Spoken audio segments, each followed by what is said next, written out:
আজকে আদানি গ্রুপের এই যে এত শেয়ারের দাম পড়ে গেল, সেই সমস্ত বিস্তারিত আলোচনা আমরা করব। পড়ার কারণ কি বা আগে কি হয়েছিল, এর সাথে সাথে আমরা আপনাদের কয়েকটি প্রশ্নের উত্তর আমি দেব। হয়তো ভিডিওটি বেশি বড় করতে পারবো না, প্রশ্ন উত্তর সব কিছু হয়তো হবে না। পরের ভিডিওতে আবার প্রশ্ন উত্তরগুলি ভালো করে দিয়ে দেবো। বেশ কয়েকটি প্রশ্ন এসেছে, আপনারা প্রশ্ন করতে থাকবেন, কোনো অসুবিধে নেই। পরপর ভিডিওতে আমি দিতে থাকবো, কোনো প্রবলেম নেই। নমস্কার, বিনয় ঘোষ। আমার এডুকেশনাল চ্যানেলে আপনাদের ওয়েলকাম জানাই। আজকে ভিডিওটি করার উদ্দেশ্য মেন যে মার্কেট আজকে সকালেই দেখেছেন, মেন পড়ার কারণ হচ্ছে আদানি গ্রুপের সমস্ত শেয়ারের পতন। তার কারণ আমরা আগেই জেনেছি যে হিন্ডেনবার্গ যে আগে যে রিপোর্ট দিয়েছিল আদানি গ্রুপের এগেনস্টে অ্যালিগেশন নিয়ে এসেছিল, সেটা নিয়ে অনেক সন্দেহ প্রকাশ করা হয়েছিল। তাতে করে সেগুলি ম্যাটার অফ কোর্টের ব্যাপার ছিল এবং তাতে করে আদানি গ্রুপের উপর বেশ কিছু অলরেডি ছাড়ও পেয়ে গেছিলো সুপ্রিম কোর্ট থেকে।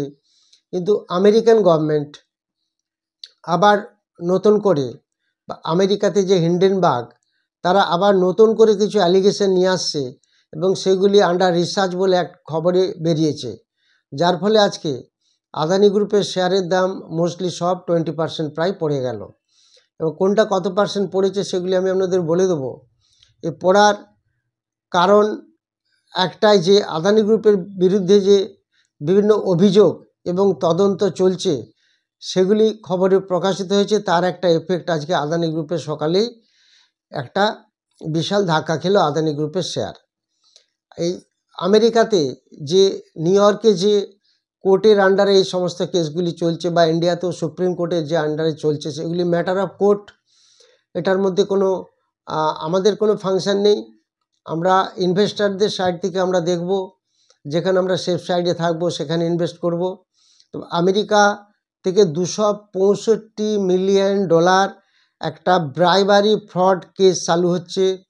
এবং আমেরিকাতে বলা হচ্ছে যে যারা এখানে আমাদের আমেরিকান পাবলিক যারা ইনভেস্ট করেছিল আদানি গ্রুপের বন্ডে, তাতে প্রচুর লস হয়েছে এবং সেই লস মেটানোর জন্য $265 মিলিয়ন তাকে কম্পেনসেট করতে হবে। এরকম একটা বড় একটা অলরেডি থ্রেড নিয়ে এসছে আমেরিকা। এবং এর ফলে কি হয়েছে, আদানি গ্রুপের শেয়ার সমস্ত আজকে পড়ে গেল। এবং যেগুলি পড়েছে সেগুলি তো আমি দেখাচ্ছি আপনাদের। প্লাস আদানি গ্রুপের যে বন্ড, যেটা বেশ ভালো চলতো ইউএসএতে, সে আদানি গ্রুপের বন্ড ইউএস থেকে আদানি গ্রুপ উইথড্র করে নিল। কেননা ওখান থেকে আদানি গ্রুপ উইথড্র দেওয়ার বন্ড সমস্ত উইথড্র করে নিচ্ছে। এবং এগুলি ম্যাটার অফ কোর্টের ব্যাপার, কি হবে না হবে সেগুলো আমরা জানি না। তবে এখন যেটা হিন্ডেনবার্গের এই যে তদন্ত চলছে, এখনও যেটা শেষ হয়নি এবং কিছু অ্যালিগেশন নিয়ে রিসার্চ চলছে, যার ফলে এই খবরটা নিউজটা প্রকাশ হওয়ার পরই একটা বড় রকম আদানি গ্রুপে আজকে ধাক্কা। এবং আমরা যদি দেখি যে আদানি গ্রুপের এই শেয়ারগুলিতে যে শেয়ার আদানি গ্রুপে আছে সেগুলি কি কতটা পড়েছে, সেগুলো যদি আপনাদের শেয়ার করি বা বলি, তাহলে সেটা আমরা বুঝতে পারবো। আদানি এন্টারপ্রাইজের শেয়ার, আদানি এন্টারপ্রাইজ যেটা হচ্ছে মেন শেয়ার এবং যেটা অলরেডি নিফটি 50-তে লিস্টেড আছে, সেটা 23% পড়ে গেছে। এখন যা দাম চলছে 2100 থেকে 2200 টাকার মধ্যে। আরও একটি share Adani ports and special economic zone limited, যেটা আদানি পোর্টস বলি আমরা, সেটাও কিন্তু 20% পড়ে গেল। প্রায় 1000 টাকার কাছাকাছি দাম চলে এসছে। এটাও একটা ভালো শেয়ার এবং এটাও একটা নিফটি 50-র মধ্যে লিস্টেড শেয়ার। তারপর আদানি এনার্জি তো আমরা জানি, সেটাও 20% পড়ে গেছে। Adani green, Adani energy solution 20% পড়ে গেল। আদানি গ্রিনও প্রায় 20%-এর কাছাকাছি চলছে নেগেটিভ। আদানি টোটাল গ্যাস, এটাও 16-17% নিচে চলছে। আদানি পাওয়ার 15%-এর মতো নিতে চলছে। আর যেহেতু লাইভ মার্কেট চলছে, এই নিউজটা পেয়ে আমি সমস্ত শেয়ার হোল্ডারদের একটা জাস্ট ছোট ইনফরমেশন দিয়ে রাখছি। এই আদানি গ্রুপের শেয়ার আমরা সবসময় অ্যালার্ট থাকব, তার কারণ যেখানে কোনো অব্লিগেশন থাকবে সেখান থেকে আমরা বেরিয়ে আসার চেষ্টা করব। তার কারণ হচ্ছে আবার আগামী দিন হয়তো খারাপ হতে পারে। যাই হোক না কেন, যেখানে অ্যালিগেশন থাকবে সেখান থেকে বেরিয়ে আসা উচিত। মার্কেটে প্রচুর শেয়ার আছে, সেগুলির দিকে আমাদের নজর রাখতে হবে। আম্বুজা সিমেন্টস, যেটা আজকে 13%-এর মতো পড়ে গেছে, এই আম্বুজা সিমেন্টসও আমরা জানি যে এটাও একটা আদানি গ্রুপের অলরেডি হোল্ডিংয়ে চলে এসছে। এর সাথে সাথে এসিসি লিমিটেড, এটাও কিন্তু 10% পড়ে গেল।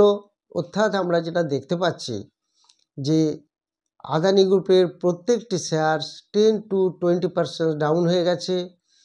অ্যাকর্ডিং টু এদের যে ফ্রিজ সেকশন থাকে, আপার ফ্রিজ বা লোয়ার ফ্রিজ, কারো 20% হয়, কারো 10% হয়, সেইভাবে most of the shares has already shifted to their limit sections. Mostly সব লোয়ার ফ্রিজ বা লোয়ার সার্কিটে চলে গেছে। তো প্রত্যেকটি শেয়ার, আদানি উইলমার মতো শেয়ার যেটা হচ্ছে কনজিউমার প্রোডাক্ট, যেটা এফএমসিজির আন্ডারে পড়ে, সেটাও 10% পড়ে গেছে। তো সমস্ত শেয়ারে দেখা যাচ্ছে আদানি গ্রুপের সব শেয়ার পড়ে গেছে। তার কারণটা আপনাদের আমি বললাম, আবার পরবর্তীকালে আবার ভালো করে বলে দেবো। এছাড়া আপনাদের কয়েকটি প্রশ্ন অ্যান্সার আমি দেব, এবং আজকে বেশি ভিডিওটা বড় করব না।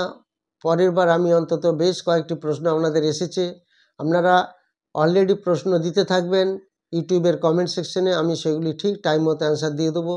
এটা যেহেতু মার্কেট চলতে চলতে ভিডিওটা করলাম, সেই জন্য ভিডিওটা বড় করছি না।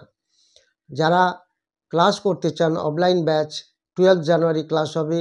যারা ক্রিপ্টোকারেন্সি ক্লাস করতে চান তাদের 8 ডিসেম্বর ক্লাস হবে। আর যারা টেলিগ্রাম চ্যানেলে আসতে চান তারাও যোগাযোগ করবেন, হোয়াটসঅ্যাপ নাম্বার দেওয়া আছে। কয়েকজন বলেছেন রামা স্টিল, এই রামা স্টিল এই শেয়ারটা আমরা হোল্ডিংয়ে রাখবো না লং টার্মে রাখবো? দেখুন, এই স্টকটার দাম চলছে এখন 12 টাকার মতো। এটা প্রমোটারের কাছে 48% আছে, এফআইআই খুব সামান্য আছে, আর ডিআইয়ের কাছে কোনো শেয়ার নেই, এবং এর পিটা প্রচুর হাই আছে এই রামা স্টিলের। যেখানে ইন্ডাস্ট্রিয়াল পি মাত্র 28, সেখানে স্টকের পি অনেক হাই আছে। প্রফিট মোটামুটি প্যারালাল ঠিক আছে, খুব একটা কমছে না বা বাড়ছে না।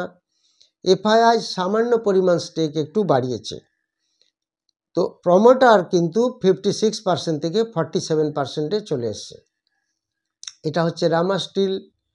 আরেকটা শেয়ার আমি বলছি সানশাইন ক্যাপিটাল, অনেকে বলেছেন এটা প্রচুর হোল্ডিং আছে। তো দেখুন, এটা 2 টাকার শেয়ার, আজকে 2 টাকা 4 পয়সা চলছে। এফআইআই ডিআইয়ের কাছে কোনো শেয়ার নেই, এফআইআই ডিআই জিরো নীল। প্রমোটারের কাছে মাত্র 19% শেয়ার আছে, এবং এই কোম্পানিটি 42 কোটি লসে চলছে।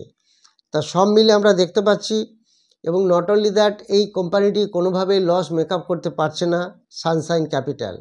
অতএব এর ফিউচার ইমিডিয়েটলি কোনো কিছু ভালোর দিকে যাচ্ছে না, এটা আমাদের খেয়াল রাখতে হবে। আর রামা স্টিল তো বললাম, সেটা দেখে আপনারা জাজমেন্ট করবেন কি করলে ভালো হয়। Thank you very much for watching my video. যারা ভিডিওটি নতুন দেখছেন বা চ্যানেলটি নতুন দেখছেন, সাবস্ক্রাইব করবেন, লাইক করবেন এবং সবার মধ্যে শেয়ার করবেন।